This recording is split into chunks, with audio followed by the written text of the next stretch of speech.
안녕하세요. 여러분의 취업 도우미 KR 접이 NL 유진입니다. 오늘은 지금도 여러분들이 겪고 있는 코 시국에 대해서 한번 얘기를 해볼까 해요. 코 시국이 제가 일을 하는데 어떤 영향을 미쳤는지, 그 다음에 회사 전체에서 생활은 어땠는지 같이 한번 좀 편하게 얘기를 해보려고 합니다.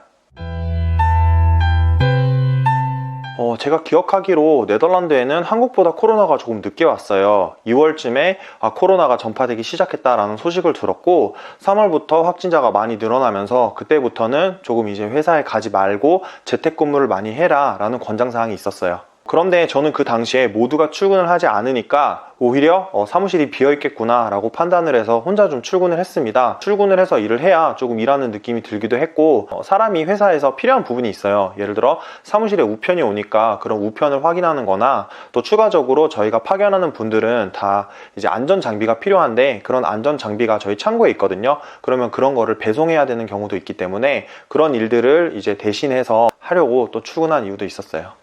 그래서 저도 한동안 주 5일 출근하는 것을 유지하다가 이제 재택근무가 강력하게 권고가 되고 락다운도 조금 더 엄격해져서 그때부터는 주 5일 집에서만 계속 근무를 오랫동안 했습니다.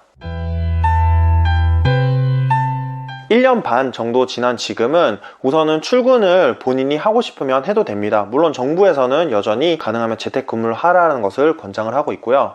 대신에 이제 출근을 하면 네덜란드에서는 1.5m 유지가 아주 중요하게 다뤄지고 있고요. 계속 그런 규칙들이 바뀌었지만 마스크를 실내에서 쓸 의무가 한국과 다르게 거의 없었어요. 그래서 예를 들어 출근을 하면은 마스크를 아무도 쓰지 않고 일을 했습니다. 그렇기 때문에 1.5m 유지하는 것이 중요했고요. 책상이 서로 마주보고 두 개씩 4개가 붙어 있는데 대각선으로만 앉을 수 있게 했어요. 추가적으로 바닥에도 색 테이프를 붙여서 다른 사람 책상에 가서 얘기를 할 때 1.5m를 충분히 유지할 수 있게 이렇게 조치를 했습니다.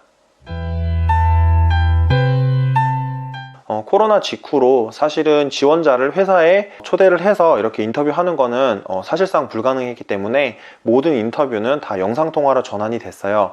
다행히 저희가 사용하는 영상통화 프로그램이 꽤 안정적이고 컴퓨터나 기타 핸드폰, 그 다음에 태블릿 모두 사용이 가능한 앱이었기 때문에 대부분 이런 영상통화로 진행을 했습니다. 혹시 영상통화 관련해서 조금 팁이 궁금하신 분들은 그것도 제가 찍은 영상이 있으니까 링크를 걸어 놓도록 할게요. 그런데 간혹 나는 코로나 위험한 것도 알지만 그래도 서로 이렇게 대면을 해서 얼굴을 마주보고 인터뷰하는 게 좋다라고 하는 지원자분들도 있었어요. 그런 경우에는 팀장님께 허가를 받은 다음에 회사에 초대해서 진행을 했고요. 회사에 도착하자마자 이제 열이 어떤지 그런 증상을 물어보고 손소독제로 손을 소독을 하고 회의장에 들어갔는데, 회의장도 저희가 대회의실에서 쓰는 한 8명이 앉을 수 있는 큰 회의실에서 최대한 많이 떨어져서 진행을 했고, 제가 알기로는 그렇게 대면 인터뷰를 한 이후에 코로나 확진자는 없었습니다.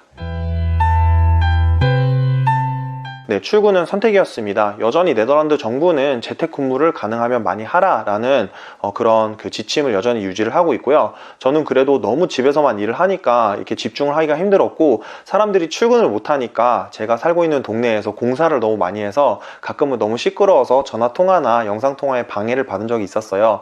그래서 결국에는 2-3일 정도는 여러 가지 이유로 출근을 하는 걸로 진행을 했고요. 사실은 회사에서 설문을 한번 했어요. 코로나 이후로 이렇게 재택근무를 하는 거는 어떻게 보면 거의 필수가 됐다. 너는 며칠 정도 나올래? 본인이 일주일에 몇 번 나오고 싶은지 이렇게 이메일로 보내서 신청을 하면 됐고요. 저 같은 경우에는 그래도 주 3회 정도 나가서 3일을 회사에서 일하고 이틀 정도는 집에서 일을 하면 좋을 것 같아서 그렇게 신청을 했고요. 또 다른 동료 중에서는 이제 막 아이가 태어나서 조금 손길이 많이 필요한 편이라 최소 주 1회에서 2회 정도 출근을 하겠다라고 하는 사람도 있었고요. 또 어떤 부서 같은 경우에는 같이 일을 하는 게 가장 효율적이기 때문에 매일, 그러니까 주 5일 출근을 하는 부서도 있었습니다. 제가 다니는 회사가 사실은 코로나 전에는 재택근무에 대해서 아주 보수적인 편이었어요. 제가 그 전에 한 2년 정도 다니면서 유일하게 재택근무를 한 적이, 제가 그때 당시에는 대중교통을 이용해서 기차로 갔는데 너무 큰 공사를 하게 되어서 기차가 다니지 않을 때 한 2-3일 정도 그렇게 재택근무를 했고요. 그 이후에는 재택근무를 좀 허락하지 않았어요. 한편으로는 해보지 않았기 때문에 두려움도 있었을 거고, 이제 회사에서는 어떻게 보면 보이지 않으니까 그런 거에 대한 두려움도 있었던 것 같아요. 그런데 막상 1년 이상 이렇게 재택근무를 해보니까 오히려 효율도 좋고, 특히 또 자녀가 있거나 좀 개인적인 일이 필요할 경우에 조금 더 재택근무하면서 그런 거를 유연하게 할 수 있어서 만족도도 많이 높아졌고, 업무 효율도 사실 그대로 유지되거나 성과가 더 좋게 난 부서도 있었어요. 그래서 그 이후로는 이렇게 재택근무에도 조금 더 유연성 있게 자유롭게 하게 된 것 같습니다. 네, 그래서 오늘은 코로나 시대에 제가 네덜란드 회사를 다니면서 어떤 식으로 변화가 있었는지에 대해서 간단히 얘기를 해봤습니다. 질문이 있으시면 댓글로 많이 남겨주시고 또 그리고 구독과 좋아요도 여러분께 부탁드릴게요. 다음에도 또 재밌는 주제로 찾아뵙겠습니다. 안녕!